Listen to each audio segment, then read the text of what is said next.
Hey, my name is Marcus Davis. I'm 32 years old and I live in Portland, Oregon. I run a small consulting firm called Davis Strategic Consulting. It's not a big company, but it's steady. I have my own office, a few employees, and clients who keep coming back. 10 years ago, I wouldn't have believed this life was possible for someone like me. I didn't grow up with any of this. There was a stretch of time when I slept in my car. I washed dishes 12 hours a day in a small restaurant kitchen, standing on floors that were always wet and slippery. I learned to count every single dollar, to buy the cheapest bread at the end of my shift, to pretend I wasn't hungry when I was. I knew what it felt like to be invisible and still try to stand straight because pride was sometimes the only thing I had left. The person who pulled me out of that place was George Miller. He owned the little restaurant where I begged for a job when I had nothing. George didn't hand me money or treat me like I was broken. He gave me work, paid me fairly, and taught me how to look people in the eye again. On the day I left to start my first office job, he put his hand on my shoulder and said, "Marcus, if you ever get the chance to help someone, don't make them feel smaller than you. Just open the door. Let them walk through on their own." I've never forgotten those words. One Saturday afternoon, I went to Riverside Bistro for a quick lunch. It's a family-style place near the river, nothing fancy. I ordered chicken tenders and fries, something simple I still liked from the days when that was all I could afford. The food came out hot and crispy, and I was halfway through the plate when they walked in. A woman in a faded blue dress came through the door first. Her brown hair was tied back low, and her face looked tired but careful, like she was working hard to keep everything together. Next to her was a little girl, maybe 6 years old, with messy blonde curls and one small hand gripping the side of her mother's dress. They didn't look around like people on a day out. They looked like they were trying not to be noticed. I watched the woman study the menu. She wasn't choosing. She was calculating. Her eyes moved straight to the prices before she even read the descriptions. When the server came over, she spoke quietly, almost too quietly for me to hear. The server leaned in and said something about tax, or that the kids' menu discount no longer applied. I saw the woman's shoulders tighten. She opened her wallet. There were only a few small bills and some coins inside. The little girl wasn't looking at the menu anymore. She was looking at my plate, not with curiosity or greed, just quiet, steady hunger. The kind of look that comes from a child who has already learned not to ask for too much. Something pulled tight in my chest. I remembered standing outside a bakery in Seattle years ago, staring at the bread behind the glass and telling myself, I could last one more day if I just didn't think about it. The woman said something to her daughter. The girl nodded, but her eyes stayed on the food. Then the mother stood up.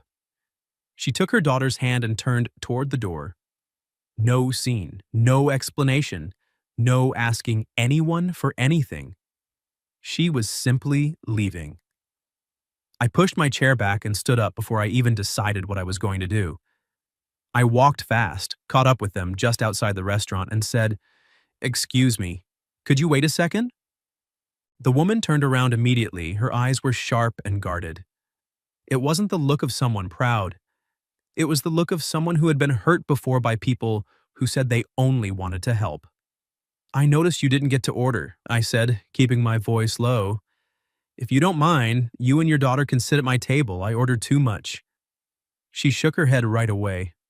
"No, thank you. We're fine. I'm not trying to offend you." Her voice got harder. "I already told you, we're fine. I don't take charity." I didn't push. I just nodded once. "I understand. I'm sorry if I made you uncomfortable."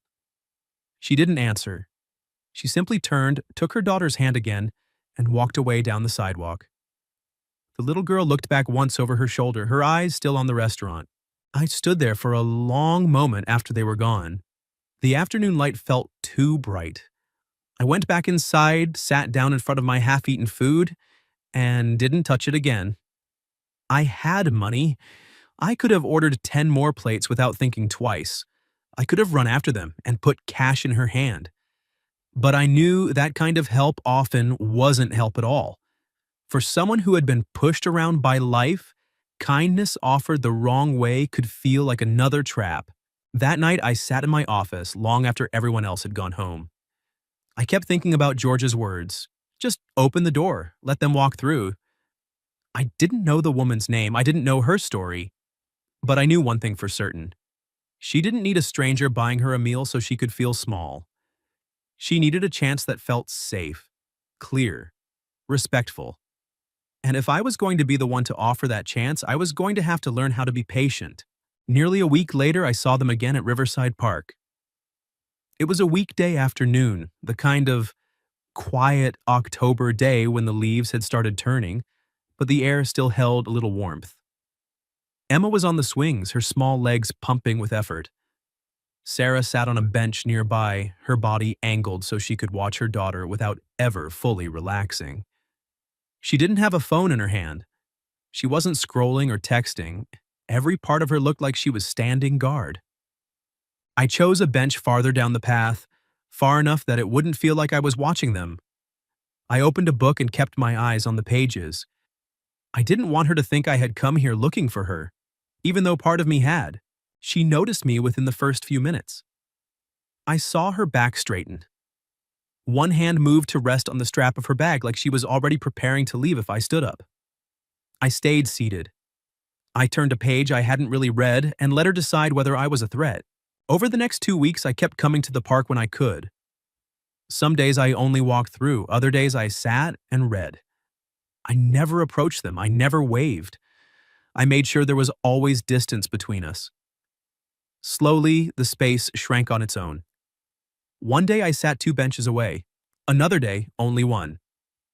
On a Thursday afternoon in the middle of October, we ended up on the same long bench. She was at the far end. I was at the other. Emma played a few yards in front of us with a small plastic shovel and a bucket of dry leaves. Neither Sarah nor I spoke. The silence stretched for almost half an hour. It wasn't comfortable, but it wasn't completely hostile either. It just existed between us. Then Emma came running over. "Mama, that's the man from the restaurant, right?" Sarah's voice was immediate and firm. "Emma, don't bother people." I closed my book and smiled at the girl. "Hi, Emma. My name is Marcus." She looked straight at me with the kind of honesty only children still have. "Do you still eat chicken tenders?" I laughed before I could stop myself. "I do, but I didn't bring any today." Emma smiled. Sarah reached out and gently pulled her daughter closer, not roughly, just protectively. Then she looked at me. "I appreciate that you haven't pushed," she said. Her voice was quiet but very clear. "But I need to be honest with you. I don't accept help from strangers." I nodded. "I understand." "No," she said. "You don't." She glanced at Emma, then back at me, like she was measuring whether she should continue. After a moment, she did. "My name is Sarah Mitchell. This is my daughter, Emma. 2 years ago, her father left. I had been staying home with her, so I didn't have recent work experience or references. I applied everywhere. No one wanted to hire a single mother with a gap in her resume." She paused and smoothed Emma's hair with one hand. "Then I met a man named Richard Hale. He owned a few small businesses. He gave me a job with good pay and flexible hours. I thought I had finally found someone decent." Her voice flattened. "At first it was fine. Then he started asking for more, staying late, having dinner with clients, wearing the clothes he picked, smiling more. Every time I hesitated, he reminded me that I owed him, that no one else was willing to hire me. That I should be grateful." Emma moved closer to her mother's side. "When I finally said no," Sarah continued, "he told me I didn't understand how the world worked. He said if I wanted to keep the job, I had to show my gratitude the right way." I stayed quiet. I didn't interrupt. I let her say it the way she needed to. "I quit that same day," she said, "but Richard had connections. He called the places I applied to after that, told them I couldn't be trusted, that I stole money, that I used men to get ahead. I lost the apartment. We stayed in a shelter for 4 months. Eventually, I found work doing laundry for cash. The pay is low and there's no security, but at least I don't owe anyone." She looked at me then. Her eyes were red at the edges, but her voice stayed steady. So when you offered to help at the restaurant, when you kept showing up here, I kept waiting for you to name the real price. Because I've learned that nothing is free. Sooner or later, there's always a bill. The words sat heavy between us. I didn't rush to tell her I was different from Richard. I knew men like him said the same thing. Instead, I said, "Thank you for telling me." Sarah looked surprised. I went on, "I'm not going to stand here and say I'm not like him. That would just be words. Words are cheap." Something in her expression shifted very slightly. I told her about George, about sleeping in my car and washing dishes and being afraid of everything. I told her how George had given me work without making me feel like I owed him my dignity. Then I took out one of my business cards and placed it on the bench between us instead of handing it to her. "I need an administrative assistant," I said. "Scheduling, emails, preparing client materials, organizing files. This isn't charity, it's a real job. There will be an interview, a contract, a probation period, a clear salary." Sarah didn't reach for the card. "I'm not asking you to answer right now," I said. "If you want to interview, call the office. If you don't, that's fine too. I'll still come to the park when I can. Emma can still play on the swings." She stared at the card for a long time. "Why are you doing this?" she asked. "Because George opened a door for me once. Now it's my turn to open one. Whether you walk through it is up to you." I stood up. "It was good to meet you properly, Sarah. And Emma, your swing technique is impressive."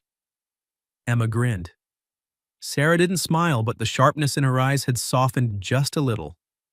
3 days passed with no call. On the 4th day, the office phone rang. When I picked it up, Sarah's voice came through, careful and formal. "Mr. Davis, this is Sarah Mitchell. If the position is still open, I would like to interview." I sat up straighter. "It's still open. Would Monday at 9 work for you?" "Yes." On Monday, she arrived 15 minutes early. She wore a dress that had been ironed carefully and carried a resume printed on slightly yellowed paper. I interviewed her the same way I would have interviewed anyone else. I asked about her organizational skills. She answered clearly. I asked how she handled pressure. She said she was used to managing multiple things at once. When I asked about the gap in her work history, she didn't avoid it. She simply said she had been caring for her daughter and then faced some difficult circumstances. She didn't have impressive degrees, but she was sharp and careful and clearly capable of learning fast. At the end of the interview, I said, "I'd like to offer you the job." She stayed very still. I slid the contract across the desk. 3 months probation, same as any new employee. Market rate salary, benefits after you're permanent. Take the contract home. Read it carefully. Have someone look it over if you want. You don't have to sign today. Sarah picked up the papers and read through them quickly. "It's fair," she said. "It should be. You're not worried I won't do the work well?" "I'll expect good work. If you don't meet the standard, I'll tell you. If you do, you'll be paid accordingly. This is a job, not a favor." For the first time since I'd met her, Sarah smiled. It was small, but it was real. "Then I accept." I nodded. "Welcome to Davis Strategic Consulting." I didn't know it then, but the day Sarah walked into my office didn't just change her life. It also changed the way I understood what it meant to help someone without taking anything from them in return. Sarah started the following week. I treated her exactly like any other employee. I didn't ask about her personal life unless it was necessary for work. I didn't give her special treatment or call her after hours for anything that wasn't strictly business. When she made a mistake, I corrected it calmly. When she did something well, I acknowledged it the same way I would with anyone else. The first few days, she was extremely tense. Every time I called her into my office, she walked in like she was bracing for bad news. Every time I gave feedback, she apologized immediately, even for small things. When I told her, "It's fine, just fix it," she looked at me like she wasn't used to mistakes being treated as something that could simply be corrected. But she began to settle. In her second week, she suggested a better way to schedule meetings so clients in different time zones wouldn't overlap. In the third week, she caught an error in a contract before I signed it. In the fourth week, she reviewed our software subscriptions and found several we no longer needed, saving the company money without being asked. I realized I had almost passed on a genuinely capable person simply because her past looked messy on paper. One evening, when the rest of the office had already gone home, I noticed Sarah was still at her desk finishing a client file. I stood in her doorway. "You can leave that for tomorrow." She looked up. "I know, but I'd rather finish it now while it's fresh." I nodded. "Don't overwork yourself." She studied me for a moment. "You really will tell me if I'm not doing the job well, right?" "Of course. And you won't use the fact that you gave me this job to make me accept anything I don't want?" I understood why she asked. I answered directly. "No, this is work. The contract protects both of us. If you ever want to leave, you follow the notice period. If I ever need to end the position, I follow the same rules. No one owns anyone here." Sarah looked down at her desk. "It sounds simple when you say it, but not everyone does it." She nodded. "True." 6 weeks after she started, the real test came. It was around 8 o'clock at night when my phone rang. Sarah's name appeared on the screen. I assumed it was something work-related, but when I answered, her voice was panicked. "Mr. Davis, I'm sorry for calling so late. Emma has a high fever. She's having trouble breathing. I'm taking her to the ER right now, but tomorrow morning I have to prepare files for the client meeting. I know I'm still on probation. I know I shouldn't ask for time off so suddenly, but Sarah," I cut in, keeping my voice steady. "Stop. Take Emma to the hospital. Work is not more important than your daughter." She went quiet for a few seconds. "But the probation contract—" "I don't care about the contract right now. Your daughter is sick. Call me after you get to the hospital. I'll handle the office side. I don't know if I have enough money. I don't have good insurance. Which hospital?" "County General." "I'll come." "No, you don't have to." "I'm coming because you shouldn't be sitting there alone while your daughter can't breathe properly. I'm not coming as your boss." I hung up before she could argue further. On the drive to the hospital, memories I usually kept buried came back sharply. I remembered sitting in an emergency room years ago with my little sister when she had a high fever. I remembered staring at the bill afterward and feeling my stomach drop. Poor people don't just fear getting sick, they fear what comes after. When I arrived, Sarah was in the waiting area holding Emma in her lap. The little girl's face was flushed, her breathing labored, her eyes half closed. Sarah was stroking her hair and whispering, "Mama's here. Mama's here." She looked up when she saw me. Surprise crossed her face, followed quickly by relief, then shame. "You actually came." "What did the doctor say?" "They think it might be pneumonia. They want to admit her, give her antibiotics and oxygen, but I don't know how I'm going to pay for it." I sat down beside her. "I'll cover the hospital bill." Sarah shook her head immediately. "No, I can't let you do that. This is exactly what I was afraid of." I looked at her directly. "Listen to me. I will pay the hospital directly. You will not owe me anything. Not loyalty, not extra hours, not affection, not gratitude, nothing." Her eyes filled with tears. "You don't understand. I don't know how to accept something like this without feeling like I'm being tied down. I understand some of it, but this time, don't accept it for yourself. Accept it for Emma.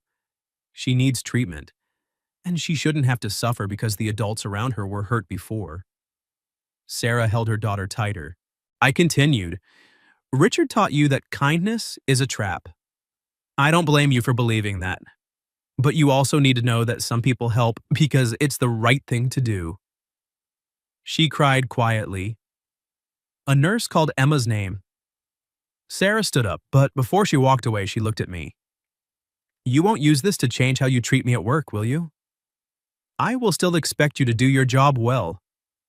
She let out a small, broken laugh through her tears. "Okay." Emma was admitted for 3 days. I handled the billing directly with the hospital and made it clear that all medical decisions remained Sarah's. I was only the person paying, nothing more. I brought coffee, sandwiches, and an extra sweater.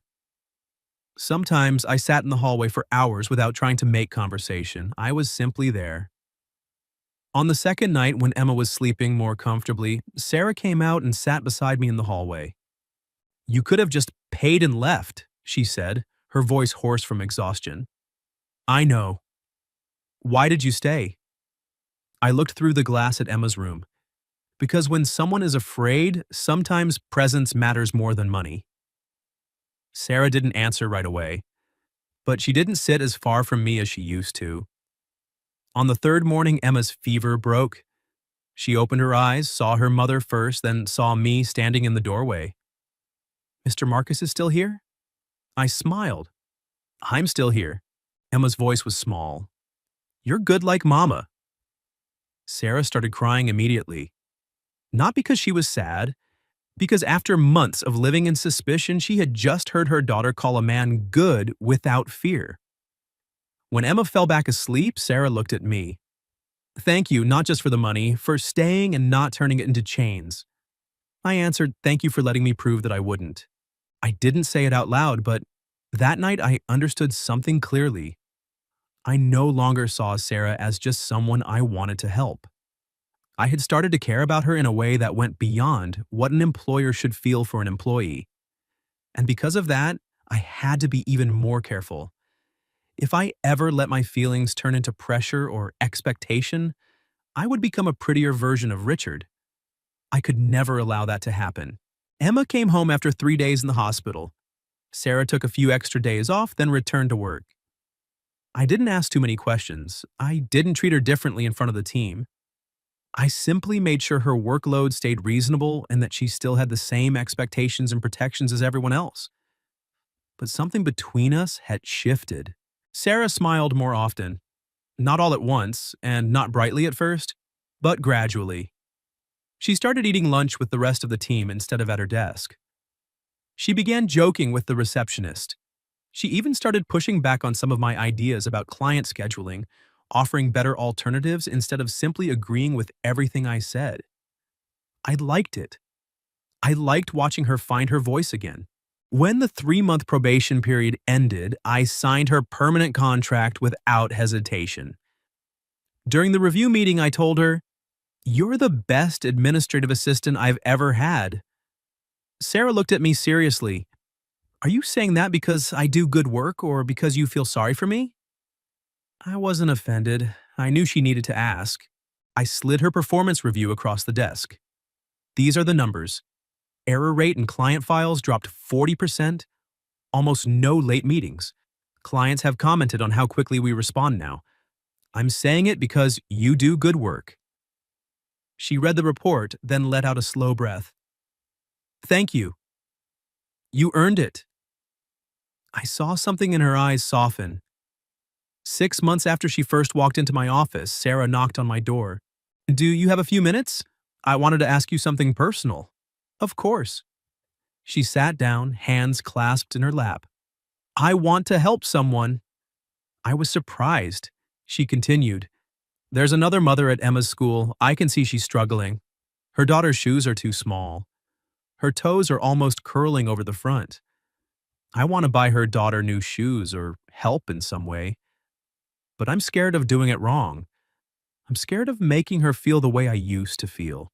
I looked at Sarah and saw the full arc of her journey in that question. She hadn't forgotten her pain. She had turned it into understanding. I said, "Start with something small and clear. For example, just a pair of shoes. Not, 'I will save your life.' Just, 'I have an extra pair that's barely used. If your daughter can wear them, that's good.' Or if you want to be more direct, tell her you were once in a difficult place and you'd like to help with one small thing, no strings attached." Sarah nodded slowly. "What if she says no?" "Then respect it. Helping someone doesn't mean forcing them to accept."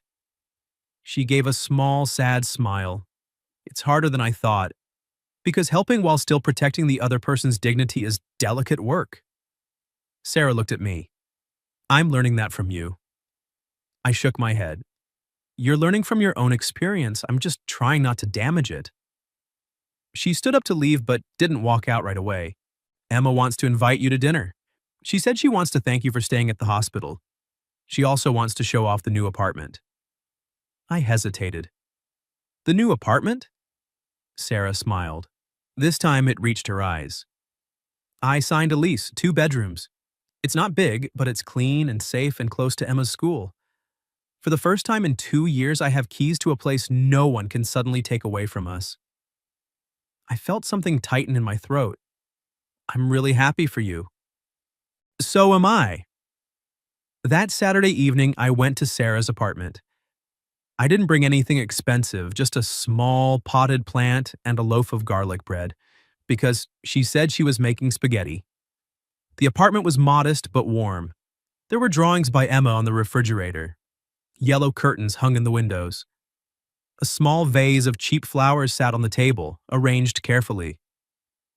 Sarah seemed a little shy when she opened the door. It's not much. I looked around. It's a home. The words made her eyes turn glassy. Emma ran out to show me her new bedroom. I sat on the floor while she proudly explained her purple blanket, her small desk, and the stuffed bear she had placed neatly on her pillow. After dinner, Emma went to watch cartoons in the living room. Sarah and I washed dishes in the small kitchen. She spoke while rinsing a plate. I've managed to save some money. That's good. I want to donate to the community center you support. Not a lot, but it's my money. I don't want to pay you back for the hospital bill because you made it clear that wasn't a debt. But I want to pass it forward. She handed me an envelope. Inside was a check for $500.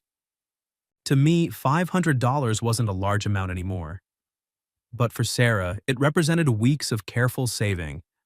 Money that could have gone toward new clothes for Emma, or better groceries, or simply more security. I looked at her. Are you sure?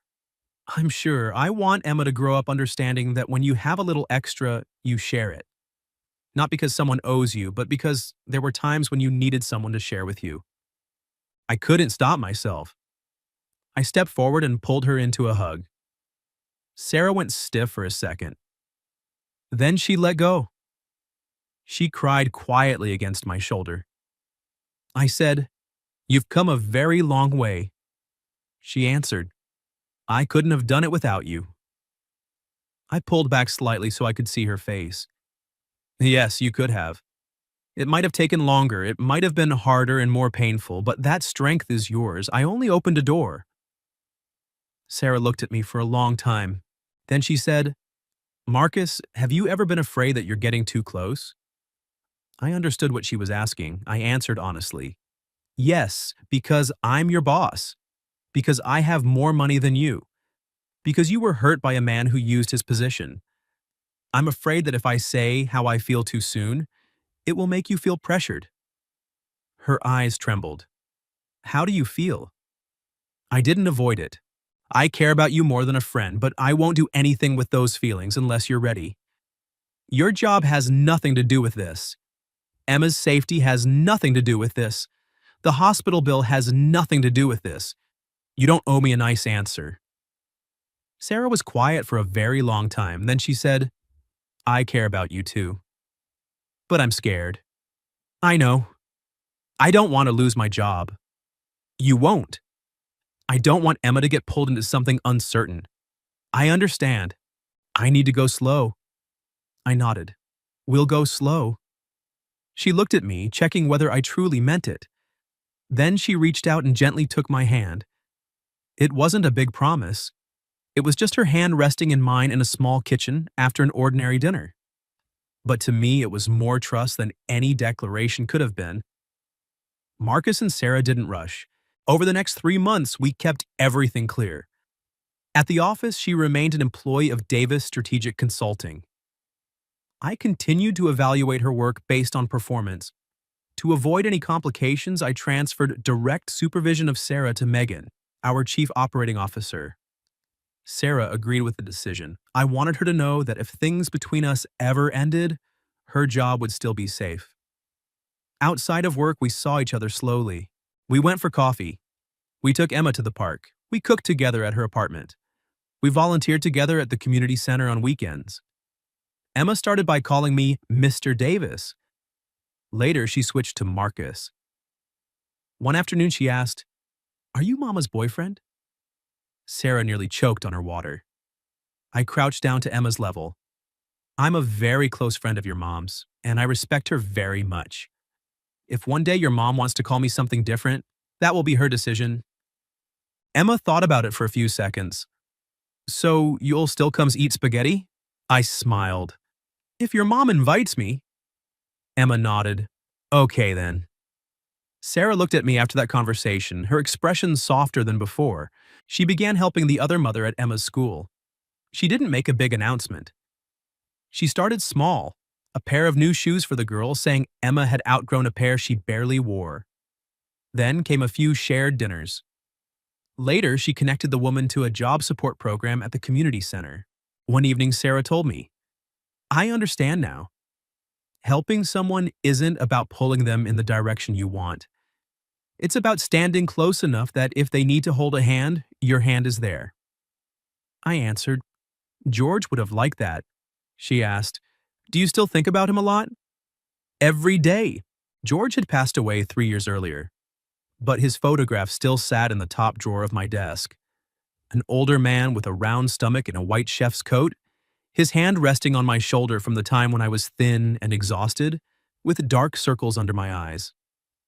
1 year after the day I first saw Sarah and Emma at Riverside Bistro, we organized a community meal at the support center. It wasn't a big event. There was no press, just long tables, hot soup, bread, salad, and a few simple desserts. Sarah worked at the serving station, her hair tied back, wearing gloves, smiling at each person who came through the line. Emma was in charge of handing out napkins.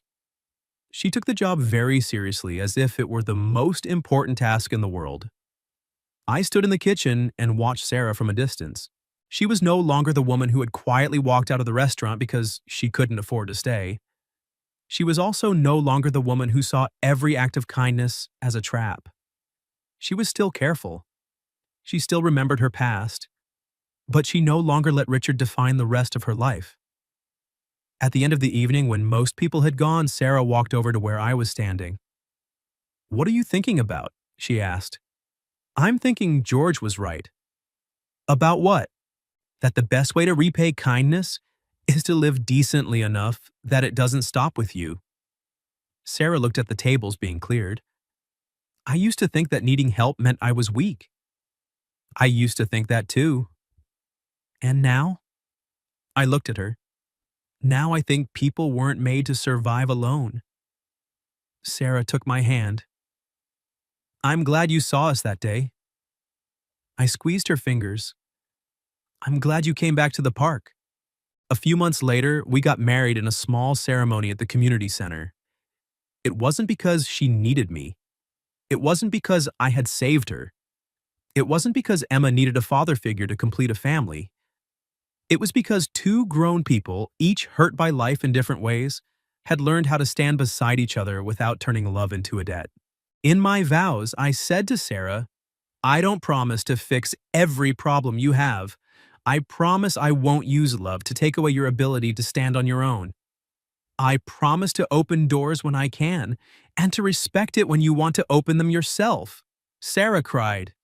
She said, "I don't promise I'll never be afraid again, but I promise I won't let the fear from my past make decisions for my heart forever." Emma stood beside us holding a small bouquet, crying, even though she probably didn't understand everything. After the ceremony, we left one chair empty at the head table. On that chair was a photograph of George, the man who had opened the first door for me. Without him, I probably wouldn't have recognized the look of hunger in Emma's eyes that day at the restaurant. Without him, I probably would have thought helping only meant giving money. Without him, I probably wouldn't have had the patience to prove to Sarah that real kindness doesn't come with strings. The story ends on a spring evening. I was standing in our kitchen washing dishes after dinner. Sarah was wiping the table. Emma was doing homework in the living room. The smell of spaghetti still lingered in the air. Outside the window, the sunflowers in the backyard swayed gently in the breeze. Sarah walked over and leaned against the counter beside me. "Do you know," she said, "there was a new woman at the center today. She didn't want to take a meal voucher. She kept saying she didn't need it. What did you do? Sarah smiled. I put the voucher on the table and told her she could take it if she wanted, and it was also fine if she didn't. Then I walked away. Did she take it? She did, after about 10 minutes. I smiled. You opened the door. Sarah rested her head against my shoulder, so she could walk through on her own. I looked at the woman standing next to me. The woman who had once been used, who had lost her home, who had been afraid of every kindness, but who had never let her pain kill the gentleness inside her. I used to think I was helping Sarah, but the truth is, she helped me too. She reminded me that kindness is not a single generous moment meant to make you feel good about yourself. Kindness is a responsibility that must be held with respect, boundaries, and patience. I did not save Sarah. I only saw her when she was quietly trying to leave. She was the one who chose to come back. She chose to interview. She chose to work. She chose to trust, little by little. And she chose to turn her pain into light for other people. And that is the most beautiful part, not a rich man saving a poor woman, but two people who were once shown an open door, now keeping that same door open for whoever comes next.